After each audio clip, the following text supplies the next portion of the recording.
आज का हमारा टॉपिक है 5 जगत वर्गीकरण। 5 जगत वर्गीकरण होता क्या है, इसके बारे में आइए हम जान लें। आपको पता होगा कि इस पूरी सृष्टि पर, इस पूरे पृथ्वी पर विभिन्न प्रकार के जीव जंतु पाए जाते हैं और उनका अध्ययन करना बहुत कठिन है। उसे सरल बनाने के लिए, इन जीवों के बारे में अध्ययन करने के लिए इनका वर्गीकरण किया गया, जिसके अंतर्गत सभी जीवों को हम अच्छे से अध्ययन करेंगे इनके लक्षणों के आधार पर। तो आइए हम देखते हैं तो क्या होता है। सबसे पहले सन 1969 ईस्वी में, कितना, सन 1969 ईस्वी में आर्य छिटेकर नामक एक वैज्ञानिक थे। उन्होंने क्या किया कि जो सभी जीव हैं, सभी जीवों को 5 वर्गों में बांट दिया। ठीक है, तो बांटने का उनका एक रूल्स था, तरीका था। उस तरीके के हिसाब से उन्होंने बांटा और ये डिफाइन किया कि सभी जीव कैसे एक दूसरे से भिन्न हैं। तो आइए हम समझते हैं क्या होता है। सबसे पहले जीवधारी यहाँ पे हमने लिखा और जीवधारी को उन्होंने 2 हिस्सों में बांटा। किस बेस पे? पहला बेस उन्होंने माना क्या, प्रोकैरियोटिक, और दूसरा माना यूकैरियोटिक। अब कहेंगे आप भैया कि यूकैरियोटिक होता क्या है, प्रोकैरियोटिक होता क्या है? तो आपको पता होगा कि कोई भी कोशिका हो, कोई भी जीव हो, उसके उस कोशिका के अंतर्गत डीएनए पाया जाता है, आरएनए पाया जाता है, या हम कहते हैं जेनेटिक मटेरियल पाया जाता है, जो आनुवंशिक पदार्थ को एक तरह का आनुवंशिक पदार्थ होता है और पीढ़ी दर पीढ़ी अपने पीढ़ी को स्थानांतरित करता रहता है। आई होप समझ में आया होगा। नहीं आया होगा तो आइए हम समझते हैं। जैसे पता होगा कि ये मान लो एक कोशिका है, ठीक है। अब कोशिका, एक कोशिका ये है, एक कोशिका ये है। तो जब 2 कोशिका में उन्होंने देखा कि इसके अंदर का जो डीएनए था पूरे तरीके से क्या होता है, शरीर में फैला हुआ था। शरीर में क्या था, पूरा जो डीएनए था एक तरली अवस्था में या पूरे शरीर में क्या था, फैला हुआ था। और दूसरे वाले में देखा कि एक बंडल था और बंडल में डीएनए इस तरह से धागे लाइक संरचना में पड़े थे। उन्होंने देखा 2 प्रकार की दिखाई दे रही थी भिन्नताएं। तो जो इसमें फैला हुआ था उसको उन्होंने कहा प्रोकैरियोट। क्या कहा? प्रोकैरियोट। आई होप समझ में आ गया। और दूसरे वाले को बोला यूकैरियोट। ठीक है, आइए इसके बारे में थोड़ा सा अच्छे से और अध्ययन कर लेते हैं। उसमें जब और गहन अध्ययन किया तो उसमें उनको यह मिला कि इसके अंतर्गत हिस्टोन प्रोटीन नहीं था। हिस्टोन प्रोटीन, प्रोटीन क्या था? नहीं था। ठीक है, और क्या थे? हिस्टोन प्रोटीन नहीं था, प्लस ये जो डीएनए था या हम कह सकते जेनेटिक मटेरियल था, इसके ऊपर कोई कवर या कोट, कोई झिल्ली नहीं था। झिल्ली ना होने के कारण क्या हो गया, ये फ्री हो गया, पूरे शरीर में फैला था, इसीलिए इसका नाम इन्होंने रख दिया प्रोकैरियोटिक। अब जितने भी कोशिका या जितने भी जीव ऐसे होंगे जिनका पूरा जेनेटिक मटेरियल पूरे शरीर में फैला होगा, उसको अलग जीव बना दिया गया या अलग वर्गीकरण में रख दिया गया। तो आइए और अच्छे समझते हैं। यूकैरियोटिक में क्या होगा? पहली चीज क्या होगी, हिस्टोन प्रोटीन पाया जाएगा। हिस्टोन प्रोटीन, ठीक है, पाया जाता है। और दूसरा, इसका जो डीएनए था, डीएनए था, ये साफ सुथरा, यानी हम कह सकते हैं अपने आंखों से वो देखें, देखने के बाद उसमें जब अध्ययन किया तो एक धागे लाइक संरचना थी और संरचना के हिसाब से उन्होंने क्या कर दिया, इसे अलग कर दिया। और देखो, इसका जो डीएनए था वो डीएनए क्रोमोसोम के रूप में था। क्रोमोसोम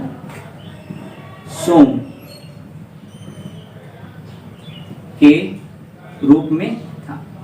ठीक है, इस बेस पे अलग कर दिया।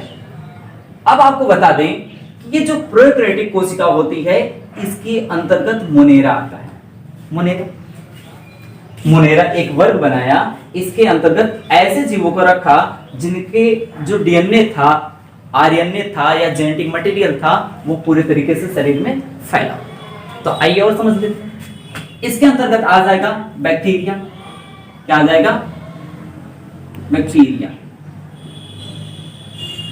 ठीक है, जितने भी बैक्टीरिया थे उनको उठा के किस में रख दिया भैया? मोनेरा में। आई होप मोनेरा वर्ग आपको समझ में आ गया होगा। तो चलिए आगे बढ़ते हैं यूकैरियोटिक की तरफ। जब यूकैरियोटिक को अध्ययन किया, देखा तो उसमें दो तरह की भिन्नताएं दिखाई दे रही थी। एक जीव मिल रहा था एक कोशिकी और दूसरा मिल रहा था बहुकोशिकी।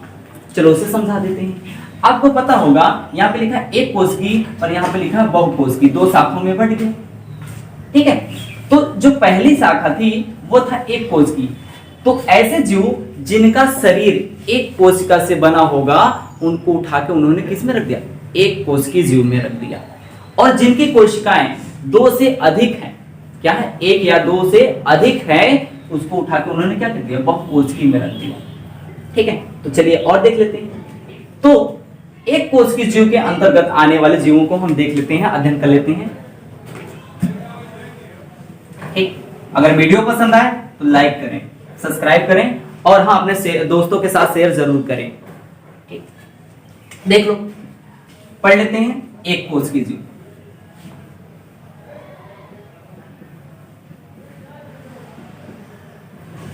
कोशिकीय जीव, देखो एक कोशिकीय जीव के अंतर्गत आने वाले जीवों का नाम बता दें हम।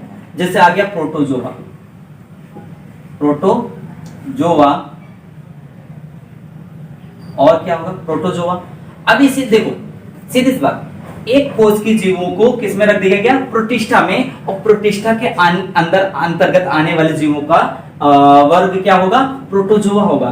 प्रोटोजोआ के अंतर्गत आता है अमीबा, अमीबा, पैरामीशियम,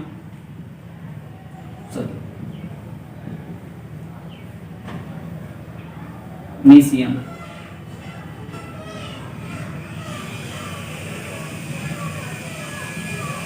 मीशियम।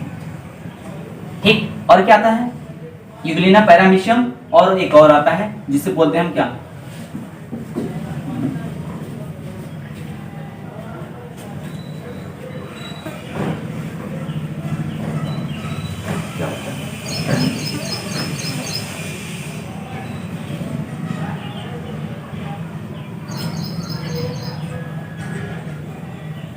यूग्लिना, दूसरा पैरामीशियम और तीसरा अमीबा। चलो स्ट्रक्चर देख लेते, समझ लेते हैं क्या होता है प्रोटिस्टा में। अगर हम यूग्लिना की बात करें,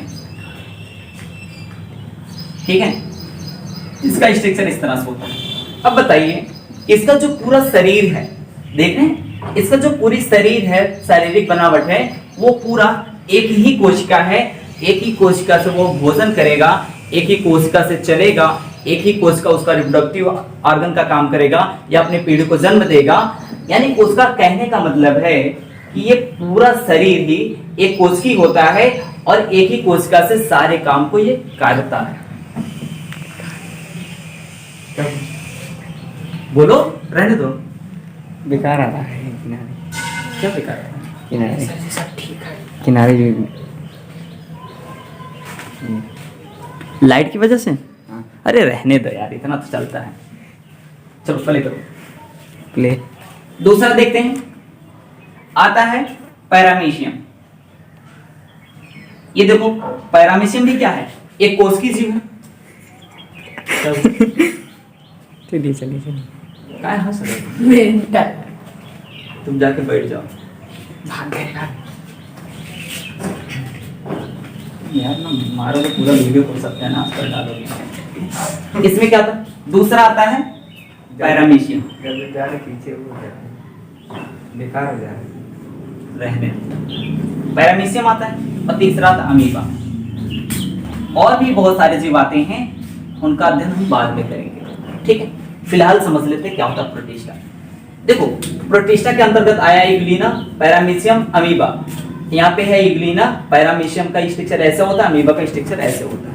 अब देखिए, ये जो पूरा शरीर है, देखा जाए तो एक ही कोशिका का बना हुआ है और एक ही कोशिका से वो गमन करेगा, एक ही कोशिका से खाना खाएगा और एक ही कोशिका से पचाएगा और एक ही कोशिका से वो क्या करेगा, अपनी संख्या को बढ़ाएगा। यानी हम कह सकते हैं पीढ़ी दर पीढ़ी की संतति उत्पन्न करना, क्या जनन प्रोसेस इसी से ही होगा। आई होप ये समझ में आ गया होगा। तो चलिए बहुकोशिकी की तरफ हम बढ़ते हैं। बहुकोशिकी होता क्या है, देखो, कोई ऐसा जीव जिसका पूरा शरीर दो या दो से अधिक कोशिकाओं से मिलकर बना होता है उसी को हम बहुकोशिकी जीव कहते हैं। ठीक है, चलो देख लेते हैं बहुकोशिकीय होता क्या। एक कोशिकी समझ में आ गया होगा। चलिए, कोई भी डाउट्स हो तो आप कमेंट बॉक्स में अपना कमेंट कर सकते हैं और पूछ सकते हैं, उसका आंसर आपको हमारे द्वारा दिया जाएगा। बताइए बहुकोशिकीय जीव।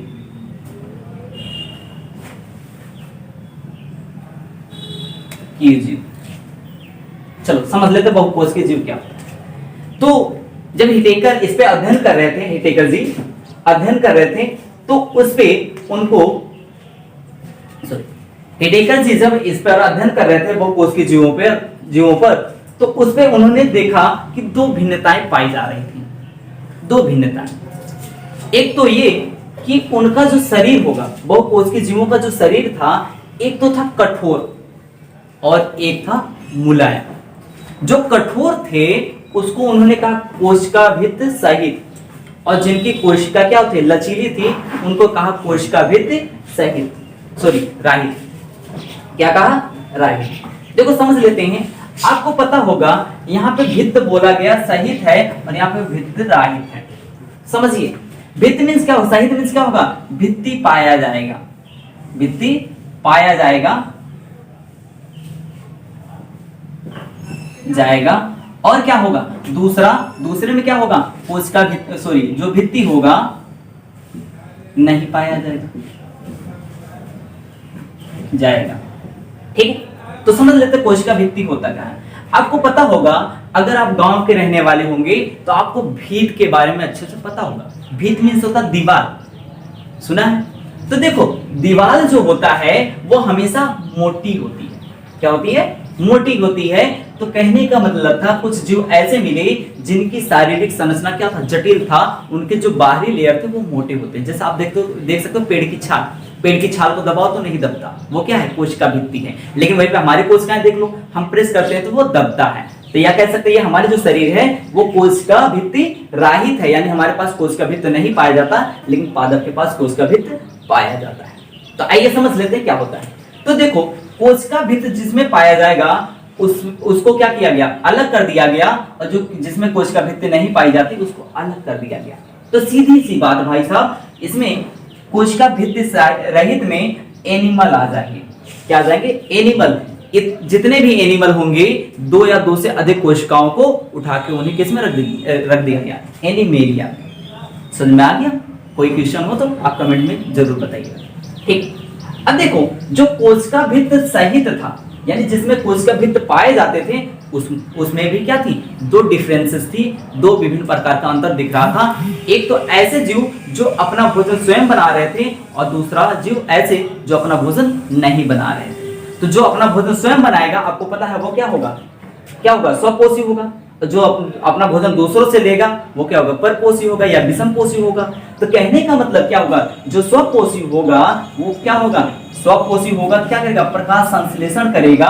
लेकिन अगर क्या है, अगर वो अपना पोषण नहीं कर पाता, स्वपोषी नहीं होता, विषमपोषी होता, तो वह प्रकाश संश्लेषण नहीं करेगा।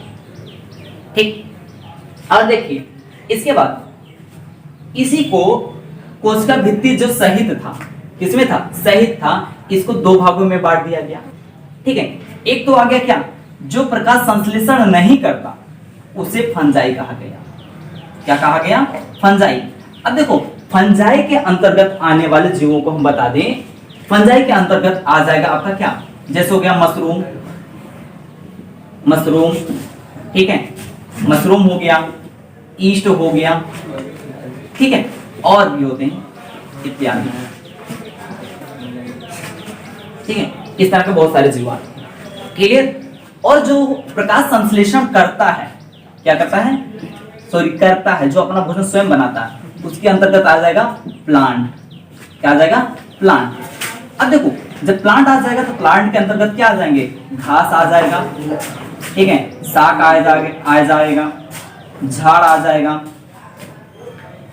और क्या आ जाएगा, वृक्ष आ जाएगा। ठीक है, आई होप आपको समझ में आ गया होगा। एक बार फिर से देख लो, जीवधारी को दो भागों में बांटा गया, प्रोकैरियोटिक और यूकैरियोटिक बेस पर। प्रोकैरियोटिक में क्या थे, सभी जितने भी एक कोष के जीव थे या जिनका डीएनए फ्री था यानी पूरे शरीर में फैला था उसको मोनेरा माना गया और दूसरे को यूकैरियोटिक को दो भागों में फिर बांट दिया गया जिसे एक कोशिकीय जीव कहा गया और बहुकोशिकीय जीव कहा गया। एक कोशिकीय जीव के बारे में आपको पता होगा कि ऐसे जीव जिनकी शारीरिक संरचना एक कोशिकीय होगा वो एक कोशिकीय कहलाएगा और जिनकी शारीरिक संरचना बहुकोशिकीय होगा बहुकोशिकीय कहलाएगा। ठीक है, अब इसी को बांटा गया था क्या, जो एक कोशिकीय थे उसे प्रोटिस्टा मान लिया गया। यह हमारा क्या होता है, हिटेकर के द्वारा जो 5 जगत वर्गीकरण का पद्धति बनाया गया था, ये दूसरा कैटेगरी होता है। ठीक है, तीसरे में आ जाता है क्या, फंजाई हमारा, जो कि क्या होता है, कोशिका भित्ति सहित होता है जिसमें कोशिका भित्ति पाया जाता है जिनकी दीवारें मोटी होती हैं और वहां से डिवाइड होकर दो भागों में बढ़ जाता है, जिसे हम क्या कहते हैं, प्रकाश संश्लेषण नहीं होता उसमें रखा गया और प्लांटी को प्रकाश संश्लेषण होता है उसमें रखा गया। और आपको पता हो कोशिका भित्ति सहित या कोशिका भित्ति रहित जितने भी जीव होंगे उनको एनिमल बोला गया और एनिमल की कैटेगरी में रखा गया। आई होप आप लोगों को समझ में आया होगा। यदि नहीं आया होगा तो कमेंट में आप उसको लाइक डिसलाइक दोनों भी कर सकते हो। अगर आप नए हो तो हमारे इस चैनल को सब्सक्राइब करें।